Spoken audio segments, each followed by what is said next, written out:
Salut les renards, c'est Buldo et aujourd'hui on va parler de Happy Sugar Life et l'amour. Donc c'est une vidéo débat comme la précédente avec Demon Slayer et la peine de mort. Alors attention, il y a du spoil de l'épisode 1 à 6 de Happy Sugar Life, notamment sur les personnages de l'anime. Donc si vous voulez, vous pouvez voir ces épisodes avant de voir la vidéo, c'est votre choix. Il y a beaucoup de types d'amour spéciaux dans Happy Sugar Life. Je vais vous parler de chacun des personnages et de leur type d'amour avant tout.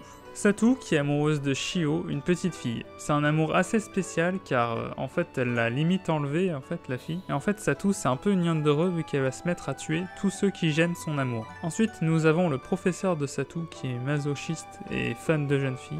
Donc c'est un pédophile. Ensuite nous avons la tante de Satu qui elle aussi est masochiste. C'est un peu l'inverse vu qu'elle aime les hommes de tout âge. Donc c'est un peu le pédophile, enfin la pédophile quoi.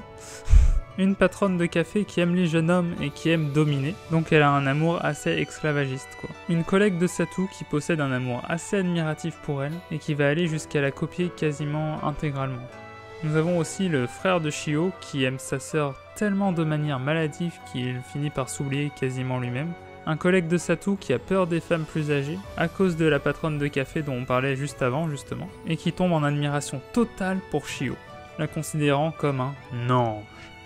Et enfin, nous terminons avec l'amour le moins malsain, entre guillemets, même qui est plutôt positif, on va dire. C'est la meilleure amie de Satu qui a un type d'amour assez protecteur et généreux. Elle est plus dans le don de son amour que dans la réception, en fait. Ah, et j'ai oublié, bien sûr, Shio qui possède un amour assez enfantin. En même temps, c'est un peu... une enfant. Surtout vu son âge, hein. Bon, maintenant que nous avons décrit un peu tous les personnages, je vais vous poser une question. Quel type d'amour vous conviendrait le mieux?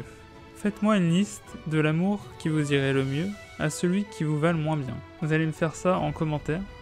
C'est noté sur 20. Hein? C'est clair? Si vous me le faites pas, vous perdrez des points. Vous êtes obligé, ok? Vous le faites. Pour ma part, je dois dire que c'est assez intéressant un animé qui traite un peu toutes ces formes d'amour. Bon, même s'il y en a qui sont assez malsaines, mais...